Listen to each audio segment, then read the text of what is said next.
Hello दोस्तों, आज हम लोग फिर इकट्ठा हुए हैं एक नए टॉपिक के साथ। और इस टॉपिक में आज हम लोग एमसीक्यू प्रश्नों को देखेंगे। कुछ विशेष एमसीक्यू प्रश्न जो पिछले टॉपिक पढ़े थे उसी पर आधारित है। तो आइए देखते हैं ये प्रश्न क्या है।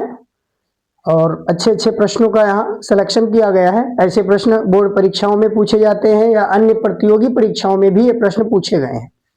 तो आइए देखते हैं।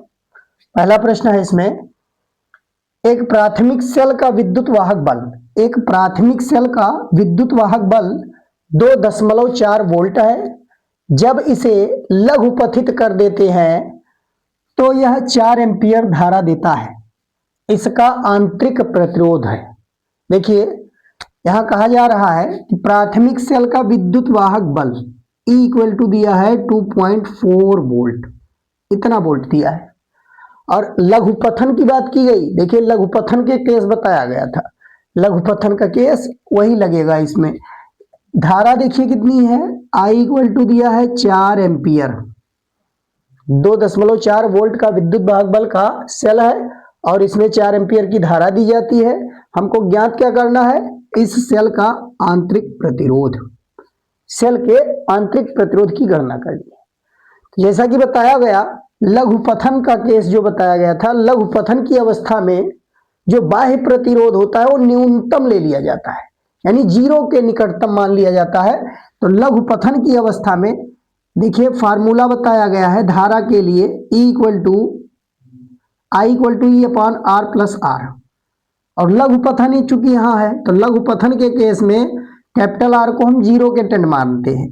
तो यहां से I equal to E upon small r बचेगा, कैपिटल R 0 के तुल्य हो जाएगा। तो अब यहां देखिए इस सूत्र से हम R अगर निकालना चाहें तो R इक्वल टू हो जाएगा E अपॉन I।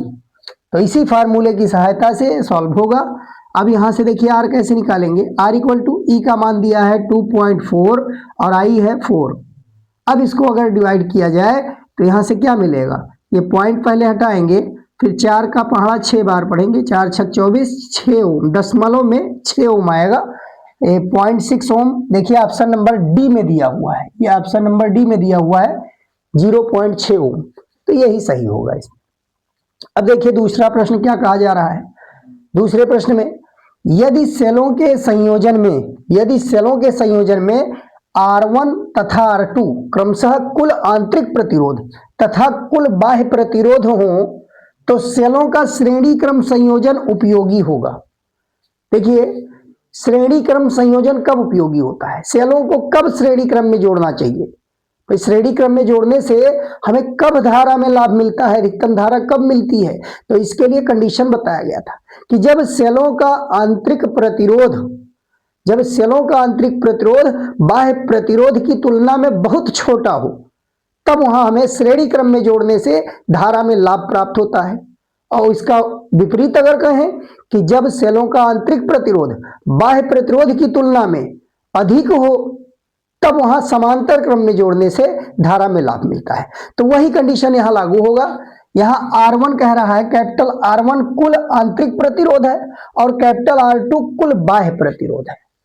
तो श्रेणी क्रम में जोड़ने से लाभ कब मिलेगा, जब आंतरिक प्रतिरोध का मान बाह्य प्रतिरोध की तुलना में कम हो, यानी R1 का मान R2 की तुलना में कम हो। तो कौन से ऑप्शन में बताया गया, इसमें देखिए ऑप्शन नंबर बी में कहा जा रहा है, 2 के बी में, ऑप्शन नंबर 2 बी में कहा जा रहा है कि R1 is less than to R2।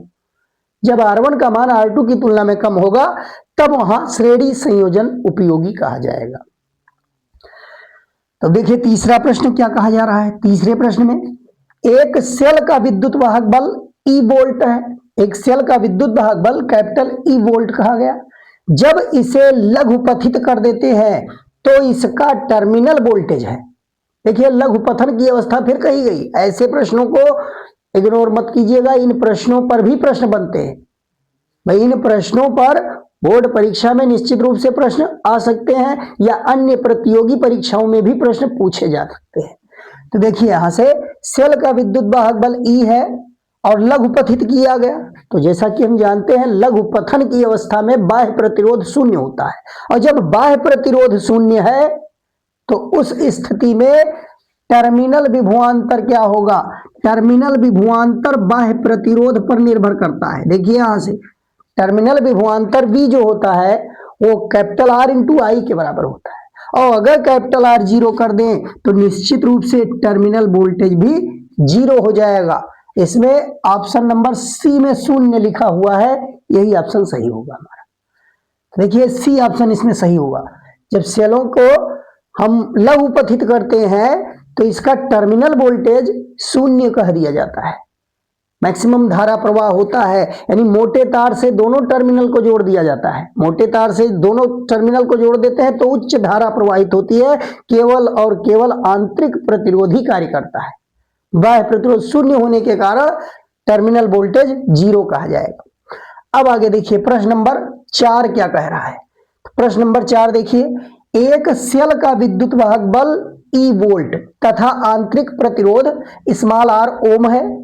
इसे स्मॉल r ओम के बाह्य प्रतिरोध से जोड़ा जाता है। देखिए यहां देखिए इसमें प्रश्न नंबर 4 में देखिए बढ़िया प्रश्न है ये भी।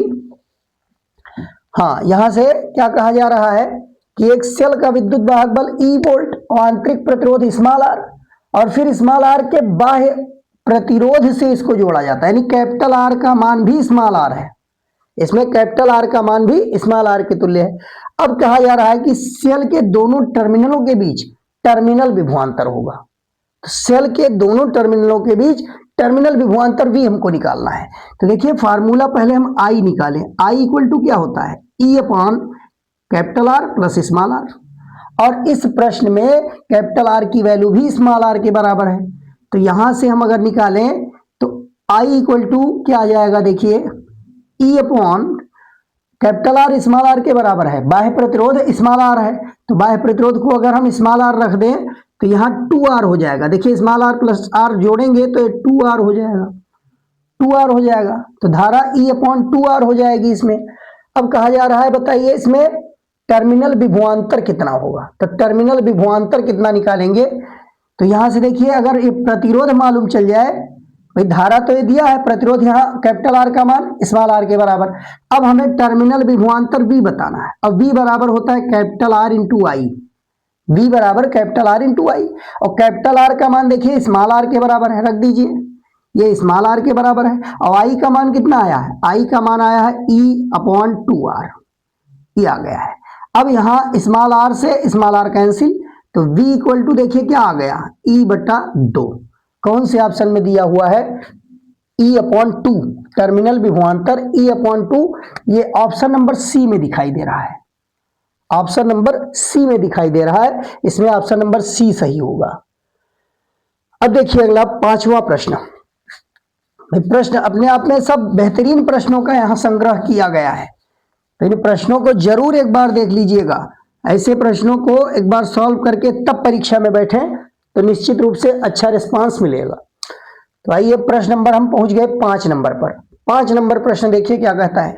यदि संतुलित व्हीट स्टोन सेतु, यदि संतुलित व्हीट स्टोन सेतु या ब्रिज कहा गया है, संतुलित व्हीट स्टोन ब्रिज की प्रत्येक भुजा तथा धारामापी का प्रतिरोध R है, यानी प्रत्येक भुजाओं में व्हीट स्टोन सेतु के प्रत्येक भुजा और धारामापी हर जगह R प्रतिरोध जोड़ा गया है। यहां भी R है, इधर भी प्रतिरोध R जोड़ा गया है, यहां भी R जुड़ा हुआ है और इधर भी R जुड़ा हुआ है, और यहां धारामापी जो लगा है इसमें भी प्रतिरोध R कहा जा रहा है, यानी R चारों तरफ से इसमें R ही प्रतिरोध दिखाई दे रहा है। यह कहा जा रहा है इस प्रश्न में कि यदि संतुलित व्हीट स्टोन ब्रिज की प्रत्येक भुजा तथा धारामापी का प्रतिरोध R है, तब बैटरी को जोड़ने वाले सिरों के बीच कुल प्रतिरोध होता है, यानी इस धारामापी यहां जो लगा हुआ है धारामापी, उसका भी प्रतिरोध R कहा गया। और अब इस सिरे के बीच हमें क्या निकालना है? जिस सिरे में बैटरी जोड़ रहे हैं, बैटरी को जोड़ने वाले सिरों के बीच कुल प्रतिरोध, हमें इन सिरों के बीच कुल प्रतिरोध बताना है कि यहां कुल प्रतिरोध कितना कार्य कर रहा है। तो ऐसे प्रश्न में देखिए क्या उत्तर आएगा, कुल प्रतिरोध कितना कार्य करेगा। तो प्रतिरोध कैसे जोड़ेंगे? देखिए प्रत्येक भुजा में E है और धारामापी का भी प्रतिरोध R है, तो यहां देखिए जो भी धारा इसमें प्रवाहित होगी, तुल्य प्रतिरोध जो निकालेंगे, इस तुल्य प्रतिरोध में जब ये संतुलित है, देखिए R by R, P by Q और R बाई एस अगर किया जाए तो यहाँ 1:1 दोनों जो संलग्न भुजाएं हैं उनमें लगे प्रतिरोधों का अनुपात 1:1 दोनों का बराबर बराबर मिलेगा। तो ऐसे सिचुएशन में संतुलित व्हीट स्टोन सेतु क्या कहता है कि जब व्हीट स्टोन सेतु संतुलित होता है तो इन दोनों बिंदुओं के बीच विभवांतर शून्य होता है। अब विभवांतर शून्य है तो इसमें कोई धारा प्रवाह नहीं होगा। धारा प्रवाह अगर नहीं होगा तो जो धारा इधर से आएगी वो धारा इसमें चली जाएगी, यानी ये दोनों प्रतिरोध श्रेणी क्रम में और नीचे ये दोनों प्रतिरोध भी श्रेणी क्रम में। तो ऊपर उन दोनों का तुल्य अगर निकालें तो तुल्य हम R1 से लिखें तो R1 बराबर R प्लस R, ऊपर भी आ जाएगा 2R, और नीचे अगर देखें तो ये R2 अगर इसको कहा जाए तो R2 बराबर भी R प्लस R होगा, ये भी श्रेणी क्रम में कहा जाएगा। जो धारा इसमें आएगी वो पूरा धारा इधर चली जाएगी, विकर्ण में कोई धारा नहीं जाएगी। चूंकि ये संतुलित व्हीट स्टोन सेतु है तो इसमें हम बीच वाले जो धारा मापी का प्रतिरोध कहा जा रहा है उसको इग्नोर किया जा सकता है, उस प्रतिरोध के हम मान को यहाँ नहीं देख पाएंगे क्योंकि इसमें धारा जा नहीं रही है, उसको इग्नोर करना पड़ेगा, अप्रभावित रहेगा। तो यहाँ भी 2R लिखा जा सकता है। अब R1 और R2 देखिए, ऊपर धारा मान लीजिए I1 है, नीचे I2 है, इस धारा को I1 कहें तो ये धारा I2 होगी इधर, तो दोनों में धारा भिन्न भिन्न, तो ये दोनों R1 और R2 समांतर क्रम में होंगे और समांतर क्रम में तुल्य प्रतिरोध का फार्मूला बताया गया है प्रतिरोधों का गुणनफल बटा प्रतिरोधों का योगफल।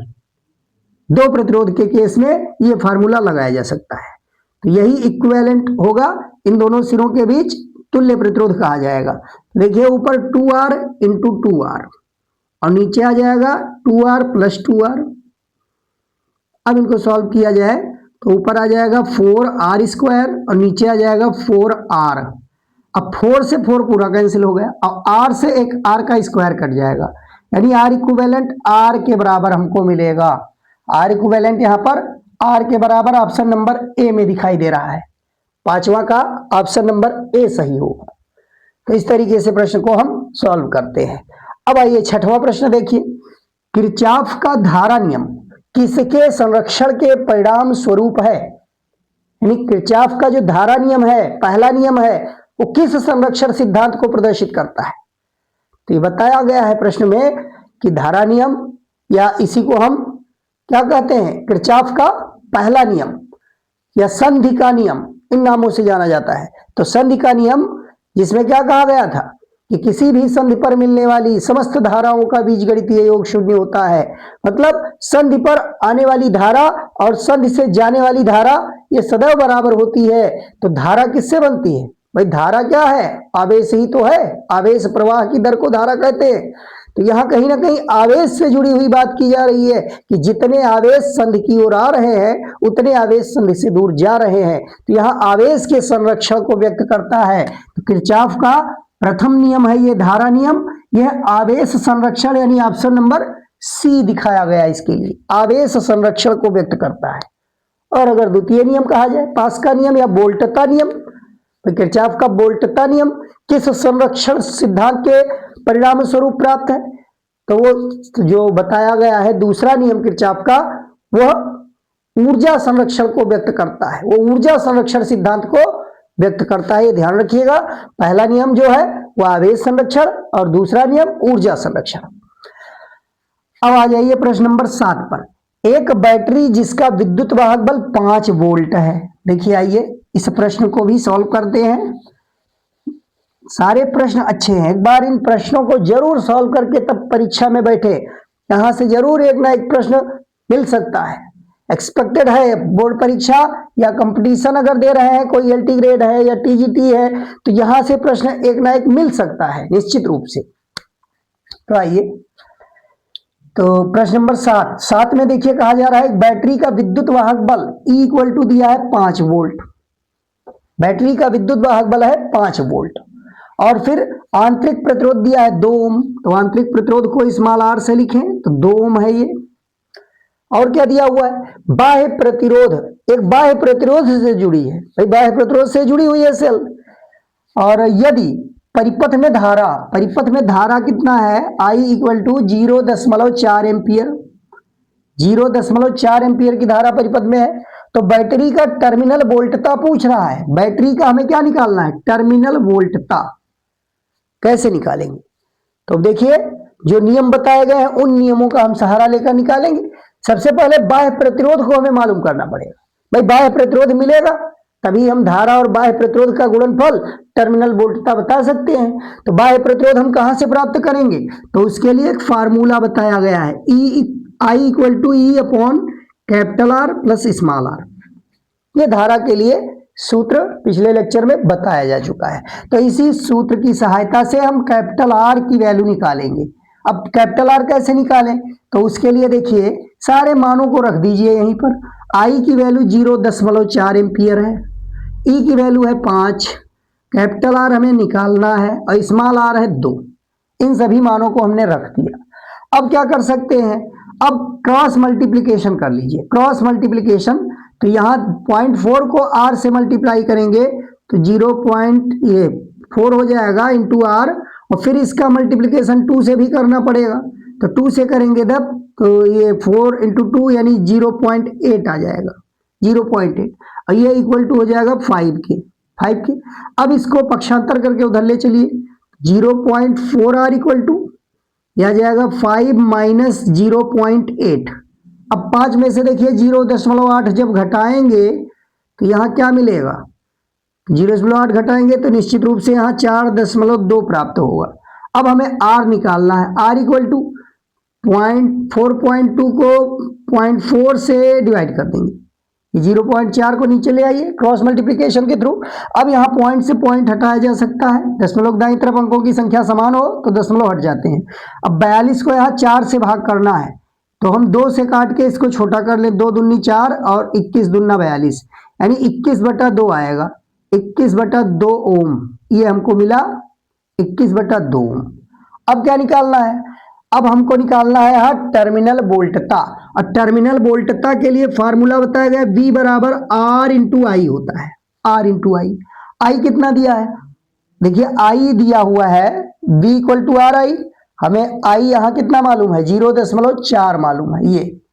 अब इसमें मल्टीप्लाई कर देंगे, R की वैल्यू यहाँ दिया हुआ है, आई यहाँ दिया हुआ है, R बराबर ही आ गया 21/2, और यहाँ हम 0.4 कर सकते हैं। अब इनको सॉल्व करिए, क्या आएगा, तो यहाँ देखिए 2 से इसको अगर काटे तो काटा जा सकता है, 2 एकम 2, और यहाँ पॉइंट हटा के 2 दूनी 4 कैंसिल कर देंगे, तो 21 को 0.2 से मल्टीप्लाई करेंगे, 21 को 0.2 से मल्टीप्लाई करेंगे तो 21 दूना 42, 4.2 वोल्ट इसको कहा जा सकता है, 4.2 वोल्ट आएगा टर्मिनल वोल्टता। तो प्रश्न संख्या 7 में 4.2 वोल्ट देखिए कहां दिया हुआ है, ऑप्शन नंबर डी में दिखाई दे रहा है, ऑप्शन नंबर डी में 4.2 वोल्ट ये टर्मिनल वोल्टता दिखाई दे रहा है। अब आ जाइए प्रश्न संख्या 8 में। 8 प्रश्न देखिए कैसे सॉल्व करेंगे। प्रश्न संख्या 8 पर आ जाइए। तो 8 में कहा जा रहा है विद्युत वाहक बल 1.5 वोल्ट तथा आंतरिक प्रतिरोध 0.5 ओम, सॉरी 0.15 ओम के एक सेल में 2 एम्पियर की धारा प्रवाहित होती है। सेल के दोनों सिरों के बीच वोल्ट में मापा गया विभवांतर होगा, यानी विभवांतर हमको निकालना है। तो सबसे पहले जो दिया हो उनको हम नोट कर लेते हैं, तब गैस लगाने में आसान रहता है कि कौन सा सूत्र इस्तेमाल करें। अब यहां देखिए E इक्वल टू कितना दिया हुआ है, E इक्वल टू दिया हुआ है 1.5 वोल्ट, 1.5 वोल्ट विद्युत वाहक बल दिया हुआ है सेल का। आंतरिक प्रतिरोध कितना है, तो आंतरिक प्रतिरोध R इक्वल टू दिया है 0.15 ओम, 0.15 ओम हो गया। एक सेल में 2 एम्पियर की धारा कह रहा है, धारा I दिया हुआ है 2 एम्पियर, 2 एम्पियर की धारा इसमें प्रवाहित हो रही है। और फिर आगे देखिए क्या कह रहा है, सेल के दोनों सिरों के बीच वोल्ट में मापा गया विभवांतर बताइए, हमको वोल्टेज बताना है। बिल्कुल प्रश्न संख्या 7 की तरह ये कार्य कर रहा है। अब देखिए इसमें विभवांतर कैसे निकलेगा, सेम कंडीशन यहां भी चलेगा, भाई 1.5 वोल्ट विद्युत वाहक बल है, आंतरिक प्रतिरोध 0.15 है और धारा है इसमें 2 एम्पियर। तो हम सबसे पहले बाह्य प्रतिरोध निकालेंगे। बाह्य प्रतिरोध formula I equal to E upon R plus small r. I का मान रख दीजिए, आई का मान 2 है, ई का मान 1.5 है, कैपिटल आर हमको मालूम करना है और स्मॉल आर 0.15 है। फिर यहाँ से मल्टीप्लाई करेंगे तो यहाँ देखिए 2r हो जाएगा, 2r प्लस इसको मल्टीप्लाई करेंगे तो 0.30 हो जाएगा और यहाँ पर 1.5 ही रहेगा। अब पक्षांतर करिए, इसको उधर ले चलिए, क्या आएगा, तो इसको उधर पक्षांतर करेंगे तो 2r इक्वल टू 1.5 माइनस 0.3 कह सकते हैं। 0.30 को 0.3 लिखा जा सकता है, इस जीरो का कोई महत्व नहीं है, मिटाया जा सकता है। ये केवल और केवल सार्थक अंकों की संख्या को बताने के लिए ये जीरो प्रयुक्त हुआ है। या यहाँ भी जीरो लगा सकते हो भाई, यहाँ अगर लगा रहे हो तो यहाँ भी लगा दीजिए। यहाँ चूंकि दशमलव के एक प्लेस में है तो ये भी एक प्लेस में बदल लिया गया। अब यहाँ से देखिए 2r की वैल्यू कितनी आएगी, 1.5 में 0.3 जब माइनस करेंगे तो ये 1.2 आ जाएगा। 5 में से 3 घटेगा, 2 आएगा, आगे 1 आ जाएगा। अब r इक्वल टू निकाला गया तो 1.2/2 इसको डिवाइड करिए, पॉइंट हटाएंगे, 2 छक 12 यानी 0.6 ओम बाह्य प्रतिरोध हमको प्राप्त हो गया। तो बाह्य प्रतिरोध यहाँ 0.6 ओम मिल गया। हमको निकालना क्या है, वोल्टता। तो वोल्टता बराबर होता है बाह्य प्रतिरोध और धारा का गुणनफल। धारा है 2 एम्पियर और बाह्य प्रतिरोध आया है 0.6, तो इसका गुणा करेंगे तो वोल्टता देखिए 6 दूनी 12, 1.2 वोल्ट आ जाएगा। प्रश्न संख्या 8 में वोल्टता 1.2 वोल्ट किस ऑप्शन में दिया हुआ है, तो इसमें देखिए ऑप्शन नंबर ये 1.2 वोल्ट ये डी वाले में दिखाई दे रहा है, ऑप्शन नंबर डी में दिखाई दे रहा है। यहाँ इसको बी नीचे कर दें, देखिए अब देखिए यहाँ से दिखाई दे रहा है ये बी जो लिखा हुआ था वो इस सिरे को दिखाया गया है इस चित्र में ABCD करके, यहाँ इस सिरे को बी कहा गया है, बी यहाँ हमने लिख दिया बी को, ये बी सिरा यहाँ हमने दिखा दिया नीचे की ओर, ये बी है। तो इस तरीके से प्रश्न संख्या 8 भी हम लोगों का फिनिश हो गया। देखिए 12 प्रश्न जरूर हैं, लेकिन इन 12 प्रश्नों में हर तरह के ट्रिक प्रयुक्त किए गए हैं पिछले लेक्चर से संबंधित, जो पिछले क्लास में हमने बताया है उनसे संबंधित यहाँ सारी बातें जुड़ी हुई हैं। पिछला क्लास अगर नहीं देखे हो तो एक बार उनको देखकर फिर इन प्रश्नों को सॉल्व करोगे तो कहीं कोई दिक्कत नहीं आएगी। निश्चित रूप से आप सारे वीडियो क्रम से अगर देखें तो जो भी प्रश्न कराए जा रहे हैं उन प्रश्नों में कोई समस्या होने वाली नहीं है, क्योंकि वह सभी कॉन्सेप्ट को हम लेक्चर में ही इंक्लूड कर देते हैं, सारी बातें इंक्लूड कर देते हैं। तो आइए अब प्रश्न संख्या हम 9 पर पहुंच चुके हैं और प्रश्न संख्या 9 को कैसे सॉल्व करेंगे। देखिए 2 एम्पियर की वैद्युत धारा, 2 एम्पियर की वैद्युत धारा चित्र में प्रदर्शित परिपथ में प्रवाहित हो रही है। यहाँ एक चित्र बना हुआ है, देखिए ये चित्र दिखाया गया है और इस चित्र में कहा गया ये 2 एम्पियर की धारा यहाँ से देखिए प्रवाहित की जा रही है। यहाँ से धारा दिखाई गई है, ये 2 एम्पियर की इस परिपथ में प्रवाहित हो रही है और हमें निकालना क्या है, VB माइनस VD, यानी इस B और D बिंदु के बीच विभवांतर बताना है। तो B और D बिंदुओं के बीच विभवांतर कैसे निकालें, तो इस प्रश्न को हम डायरेक्ट सॉल्व करने के लिए भी सूत्र बता चुके हैं कि VB माइनस VD डायरेक्ट निकाला जा सकता है। तो डायरेक्ट भी निकालने का हम फार्मूला बता चुके हैं, अगर फार्मूला वहां से देख लेते हैं तो सीधा फार्मूले में रखेंगे, आंसर आ जाएगा। अब यहाँ हम थोड़ा कॉन्सेप्ट बताना चाहते हैं, कॉन्सेप्ट के आधार पर यहाँ हम उत्तर लाएंगे। देखिए कॉन्सेप्ट क्या है, इसमें धारा इसमें 2 एम्पियर की प्रवाहित हो रही है और यहाँ देखिए 4 प्रतिरोधों की व्यवस्था है, ये 4 प्रतिरोधों की व्यवस्था है और 4 प्रतिरोधों की व्यवस्था कहीं ना कहीं व्हीटस्टोन सेतु में भी बताई गई है। तो सेतु संतुलित होने के लिए कंडीशन बताया गया है कि संलग्न भुजाओं के प्रतिरोधों का अनुपात अन्य 2 संलग्न भुजाओं के प्रतिरोधों के अनुपात के बराबर है, तो सेतु संतुलित कहेंगे। तो यहाँ देखिए जो 4 प्रतिरोध मिलकर सेतु निर्मित कर रहे हैं, क्या यह संतुलित व्हीटस्टोन सेतु है अथवा नहीं। तो संतुलित व्हीटस्टोन सेतु है कि नहीं है, तो यहाँ से देखिए P और Q का अनुपात अगर देखा जाए तो P और Q का अनुपात, हम इन दोनों भुजाओं को P और Q कहें, ये P और ये Q, तो P और Q का अनुपात अगर निकालें तो ये 2/3 मिल रहा है हमको। और नीचे R और S का अनुपात देखा जाए तो R और S का अनुपात देखिए कितना है, 4/6। क्या ये दोनों मान बराबर हैं, क्या ये दोनों मान बराबर है, तो इसका न्यूनतम मान देखिए, इसको काटा जा सकता है, 2 दूनी 4, 2 तिया 6, ये 2/3, ये R/S भी 2/3 के बराबर है और P/Q भी 2/3 आ रहा है, यानी यहां वो कंडीशन लागू हो रहा है, P/Q R/S बराबर है। तो कहीं ना कहीं ये संतुलित व्हीट स्टोन सेतु प्रदर्शित करता है। और संतुलित व्हीट स्टोन सेतु में क्या बताया गया था कि विकर्ण में अगर धारा मापी लगी है तो उसमें कोई विक्षेप नहीं होगा, कारण इस बिंदु बी और डी पर विभव समान हो जाता है। बी और डी पर विभव समान होने के कारण विभवांतर शून्य कहा जाएगा। भाई दोनों पर बी और डी पर विभव समान है तो विभव का अंतर निश्चित रूप से शून्य होगा। इसी कारण से धारा विकर्ण में प्रवाहित नहीं होती है। तो यहां देखिए विभवांतर ही पूछा जा रहा था, बी और डी बिंदु के बीच विभवांतर क्या होगा, तो इसका जवाब 0 वोल्ट कह सकते हैं। ये सीधे कॉन्सेप्ट के आधार पर, ना कोई कैलकुलेशन ना कोई सूत्र। यहां अगर ये दिखाई दे रहा है कि संतुलित व्हीट स्टोन सेतु है तो सीधा कॉन्सेप्ट के आधार पर हम बी और डी पर विभव 0 है, इसलिए उनका विभवांतर 0 होगा। मतलब सॉरी, बी और डी पर जो विभव है वो समान है, तो बी और डी पर विभव समान है तो विभवांतर क्या आएगा, 0 आएगा।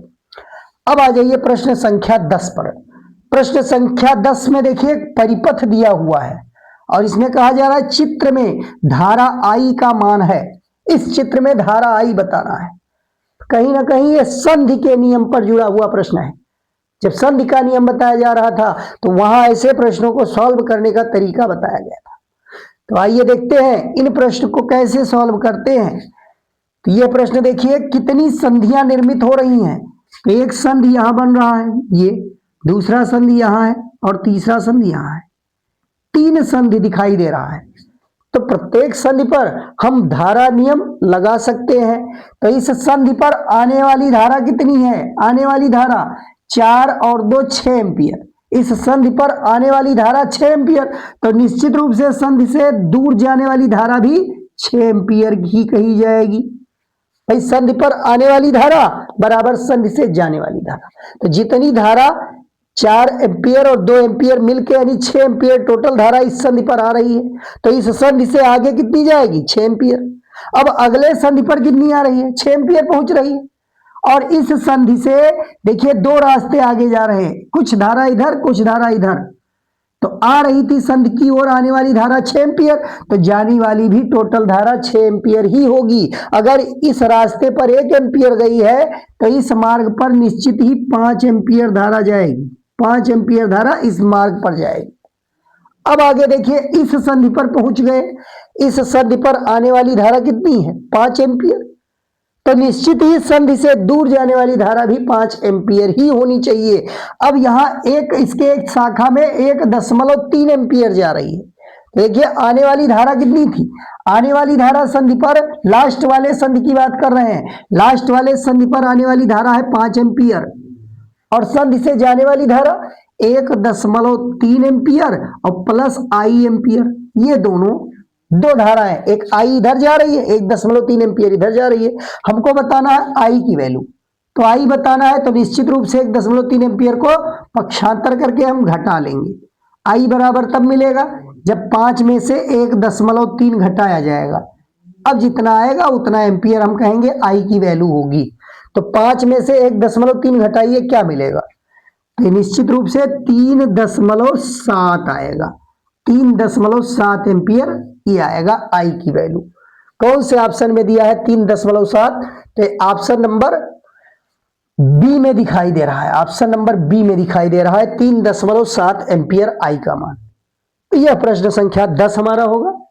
अब आइए प्रश्न संख्या 11 और 12। देखिए विभव मापी पर आधारित प्रश्न है, विभव मापी पर प्रश्न बन सकते हैं। यहां से देखिए विभव मापी पर भी प्रश्न है। ये पहले तो विभव प्रवणता कह रहा है विभव मापी की, ये कह रहा 5 मीटर लंबे तथा 5 ओम प्रतिरोध वाले विभव मापी के तार में 2 मिली एम्पियर की धारा प्रवाहित हो रही है। देखिए यहां से तार की लंबाई दिया है, तार की लंबाई दिया है 5 मीटर, 5 मीटर लंबे, और प्रतिरोध इसका कितना दिया है, प्रतिरोध भी 5 ओम दिया है, 5 ओम प्रतिरोध भी है। और इस विभव मापी के तार में धारा कितनी बह रही है, तो धारा I इक्वल टू हम कहेंगे 2 मिली एम्पियर, 2 मिली एम्पियर की धारा इसमें प्रवाहित हो रही है। हमें क्या निकालना है, विभव मापी की विभव प्रवणता। तो विभव मापी की विभव प्रवणता निकालने के लिए विभव प्रवणता क्या होता है भाई, विभव प्रवणता क्या होता है, हम इसके लिए विभव निकालेंगे और उसके बाद में लंबाई से इसको डिवाइड कर देंगे। विभव मापी की विभव प्रवणता क्या होती है, एकांक लंबाई में जो विभव पतन होता है वही विभव प्रवणता कहलाती है। प्रति एकांक लंबाई में विभव पतन को विभव प्रवणता कहते हैं। तो इसी आधार पर विभव प्रवणता तब मिलेगा जब हम विभव पतन और लंबाई का अनुपात ले लें। तो आइए विभव पतन कैसे निकालते हैं। तो विभव पतन निकालने के लिए V बराबर आर आई सामने दिखाई दे रहा है। V की जगह पर हम लिख सकते हैं R इंटू आई और नीचे लंबाई से इसको डिवाइड करना है। अब देखिए यहां से इसमें I की वैल्यू जो दी हुई है वो मिली एम्पियर में दी हुई है, इसको हम एम्पियर में चेंज करके तब रखेंगे। तो एम्पियर में अगर चेंज करना है तो 10 का घात -3 मल्टीप्लाई करना हो, 10 का घात -3 यानी 1000 का भाग करिए या 10 का घात -3 का गुणा करें। जैसा कि जानते हैं मिली जो होती है, एक मिली वह एम्पियर की तुलना में 1000 गुना छोटी होती है। 1 मिली एम्पियर 10 का घात -3 एम्पियर के बराबर होता है। तो कहीं ना कहीं एम्पियर में बदलने के लिए हमने 10 का घात -3 का गुणा कर दिया। अब ये धारा मिली एम्पियर से एम्पियर में बदल चुकी है। रख दीजिए सारे वैल्यू को।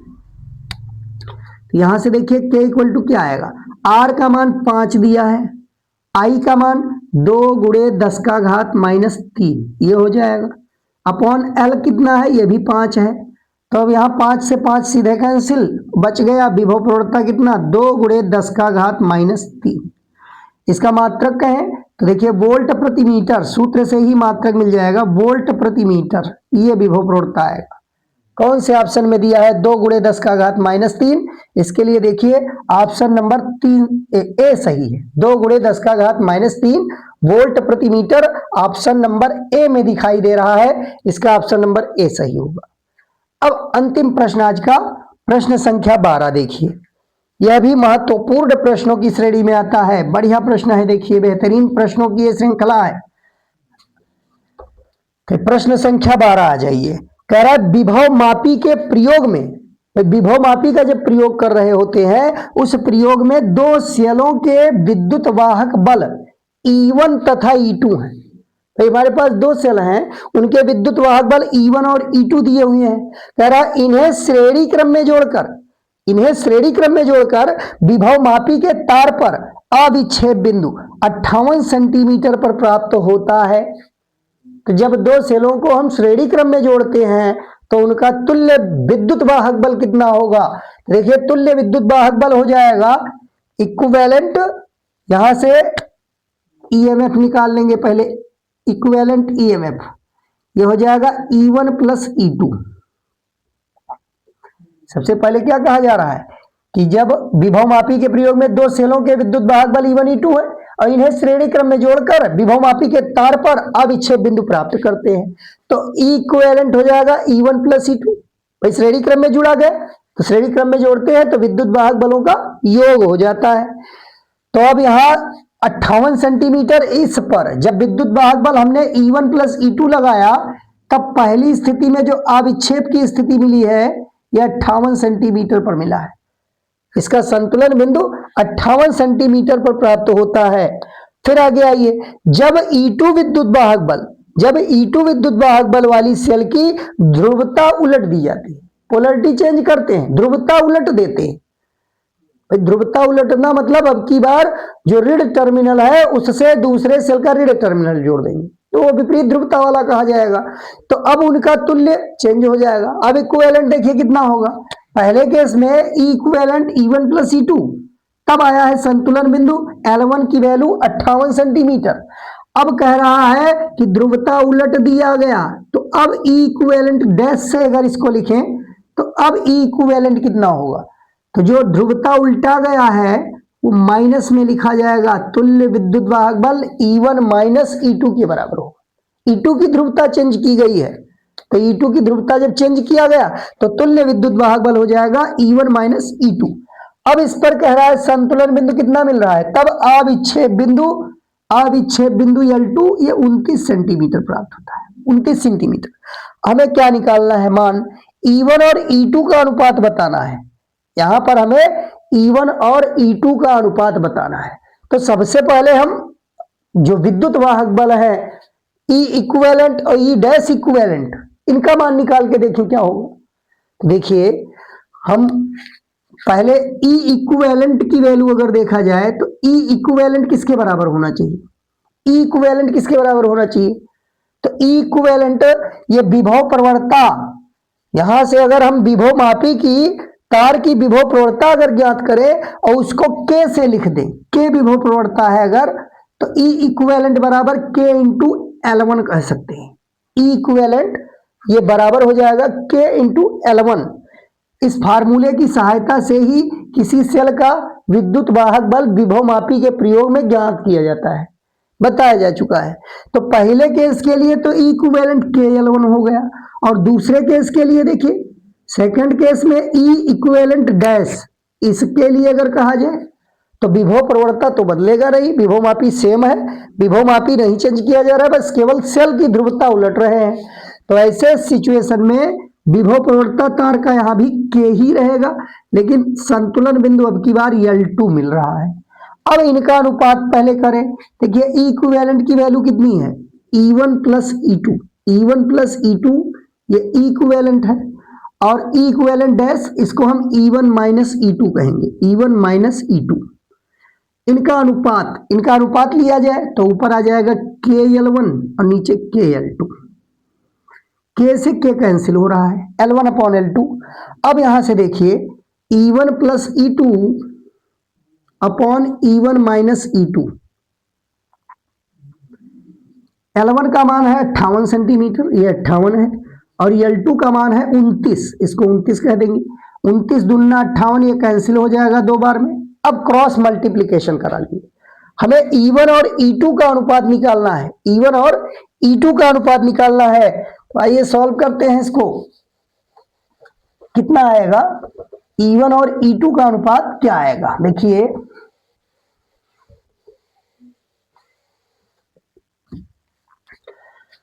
यहां से हम 2 से इधर मल्टीप्लाई करें अगर, तो 2 से E1 में मल्टीप्लीकेशन करेंगे तो यह आ जाएगा 2E1, फिर 2 का गुणा माइनस में E2 है तो माइनस 2E2 मिल जाएगा, माइनस 2E2।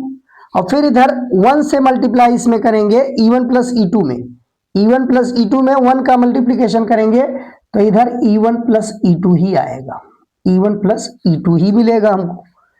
अब इसको सॉल्व करिए। देखिए E1 को हम बाएं पक्ष में ले आएंगे, इसको पक्षांतर करके इधर ले आइए, और E2 को पक्षांतर करके उधर ले चलिए, क्या मिलेगा, तो ये इधर आएगा तो माइनस में, ये 2E1 है और ये माइनस में आ जाएगा E1 इक्वल टू, इसको उधर ले चलेंगे तो यहाँ E2 पहले से है और ये उधर जाएगा तो प्लस में 2E2 हो जाएगा। अब जोड़ लीजिए, 2 E1 में से एक E1 घटाएंगे तो यहाँ बचेगा केवल E1, और यहाँ E2 में 2 E2 जोड़ेंगे तो यहाँ आ जाएगा 3E2। अब E2 को नीचे ले आइए, क्रॉस मल्टीप्लीकेशन इसका कर लिए, E1 अपॉन E2, इसकी वैल्यू क्या आ जाएगी, यहाँ हमको 3 केवल मिलेगा, और इसको हम अपॉन में अगर लिखना चाहे तो 3/1 लिख सकते हैं। इसी का मान यहाँ पूछ रहा है E1 अपॉन E2 का मान, तो E1 अपॉन E2 का मान हमको 3:1 मिलेगा, 3/1 कहिए, या इसी को अगर अनुपात के रूप में व्यक्त करना हो तो अनुपात के रूप में हम कह सकते हैं 3:1। ऑप्शन नंबर ए सही है। तो इस तरीके से ये आज हमारा 12 प्रश्न पिछले टॉपिक से रिलेटेड आज कराए गए बेहतरीन प्रश्नों की ये भी श्रृंखला थी। इन सभी प्रश्नों को आप सॉल्व करते रहिए, निश्चित रूप से इसका फायदा आपको दिखाई देगा। परीक्षा में आपका इन प्रश्नों से निश्चित रूप से मुलाकात होगी। तो ऐसे प्रश्नों को सॉल्व करिए, और सारे वीडियो क्रम से अगर देखते हैं तो आप निश्चित रूप से उसका बेहतरीन फायदा पाने वाले हैं। तो अब हम अगले लेक्चर में अगला टॉपिक शुरू करने वाले हैं, गतिमान आवेश चुंबकीय क्षेत्र। तो आज के लिए इतना ही, धन्यवाद।